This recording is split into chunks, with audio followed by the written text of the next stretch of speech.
দীঘার আদলে তৈরি করা হয়েছে আরেকটি জগন্নাথ মন্দির, যা মন্দিরটির কারুকার্য কিন্তু সেম টু সেম দীঘার জগন্নাথ দেবের মন্দিরের মতনই।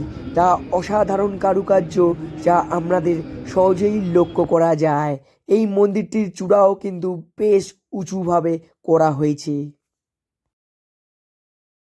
নমস্কার বন্ধুরা, আমরা কেমন আছেন? আশা করি সকলে ভালো আছেন, সুস্থ রয়েছেন। আমি রয়েছি আজ একটা মন্দির রয়েছে, সেটা হচ্ছে দীঘার জগন্নাথ মন্দির। আমাদের আর দীঘায় কষ্ট করে যেতে হবে না, কলকাতায় রয়েছে পাশে একদম। আর এটি স্থাপন করা হয়েছে দীঘার আদলে। জগন্নাথ মন্দিরটি আপনারা দর্শন করতে পারবেন এবং মন্দিরে খোলার টাইম পর্যন্ত শুরু করে আমাদের নানা তথ্য ভিডিওর মাধ্যমে রয়েছে। চলুন ভিডিওটি শুরু করা যাক। মন্দিরটি এত সুন্দরভাবে কারুকার্য করা হয়েছে, আমরা দেখবেন ছোট মন্দির যে পেন্টিং করা হয়েছে, যে চৈতন্য মহাপ্রভু চিত্রটি সম্পূর্ণ আমরা দেখতে পাবেন সুন্দরভাবে।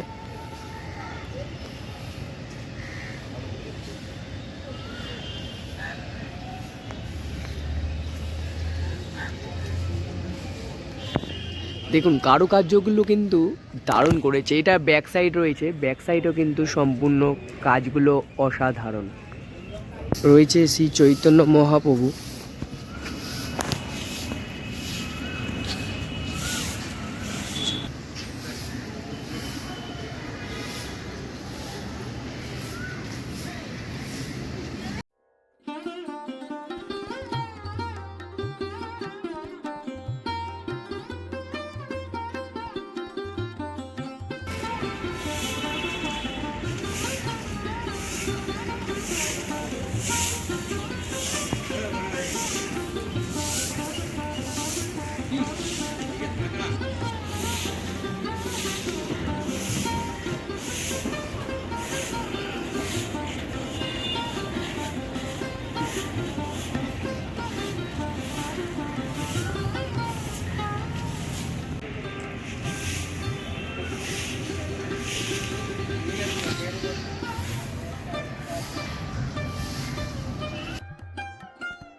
নমস্কার বন্ধুরা, আমি তো রয়ে গেলাম বিবেকানন্দ পার্ক। আর এই মন্দিরটা রয়েছে সম্পূর্ণ বিবেকানন্দ পার্কে। আমরা যদি বিবেকানন্দ পার্ক আসতে চান, সহজেই চলে আসতে পারবেন।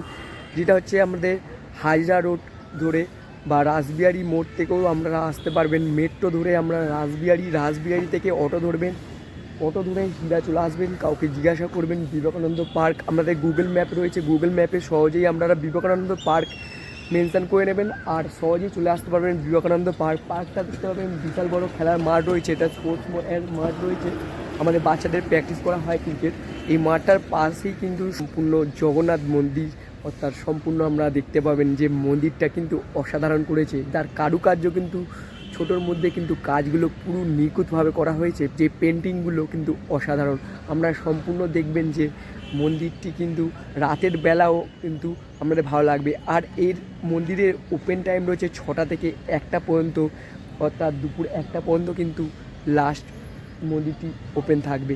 বন্ধুরা, আমি তো চলে এলাম মন্দিরটি দেখতে, আপনারাও অবশ্যই আসুন এবং প্রভু জগন্নাথ দেবের দর্শন করুন। আমাদের ভালো লাগবে আশা করি। মন্দিরটি কিন্তু প্রতিষ্ঠিত করা হয়ে গেছে, অর্থাৎ এই মন্দিরটি এখানে হোম করা হয়েছিল। মন্দিরটির যে প্রবেশদ্বারও রয়েছে লোহা গ্রিল দেওয়া, সামনে রয়েছে শৌচালয় এবং সিধা রাস্তা চলে গেছে বরাবর আমাদের চোখে পড়ার মতনই। পাশে রয়েছে বিশাল বড় বড় গাছ এবং খেলার বাচ্চাদের মাঠ। এখানে এই মাঠে কিন্তু বাচ্চাদের প্র্যাকটিস করানো হয়ে থাকে। এখান থেকেই আমরা পড়শে আবেদন করেও করতে পারবেন। প্র্যাকটিস টুর্নামেন্ট কিন্তু রবিবার করে হয়ে থাকে। এছাড়াও এই পাশে রয়েছে মন্দিরটি। মন্দিরটি কিন্তু আমাদের চোখে পড়ার মতন। প্রভু জগন্নাথ দেবের দর্শন করে আমাদের মুগ্ধ হতে পারেন। দীঘার আদলেই সম্পূর্ণ গড়া হয়েছে এই মন্দিরটি। মন্দিরটির চূড়াও কিন্তু ভালো গম্বুজ আকৃতিগুলো চোখে পড়ার মতনই রয়েছে। তালপাতের গাছা, এছাড়াও রয়েছে দুপাশে গাছ। রাতের অন্ধকারে মন্দিরটি কিন্তু এক বিশেষ মোহময় সৃষ্টি করেছে। মিউজিকের মাধ্যমে আমাদের সম্পূর্ণ ভালো লাগবে আশা করা যায়। বন্ধুরা, রাতের বেলা কিন্তু জগন্নাথ প্রভুকে দেখতে কিন্তু অসাধারণ লাগে। সামনে রয়েছে বলরাম সুভদ্রা। মন্দিরটি কিন্তু যা লাইট স্পটস করেছে রাতের অন্ধকারে প্রচণ্ড ভালো লাগার কথা।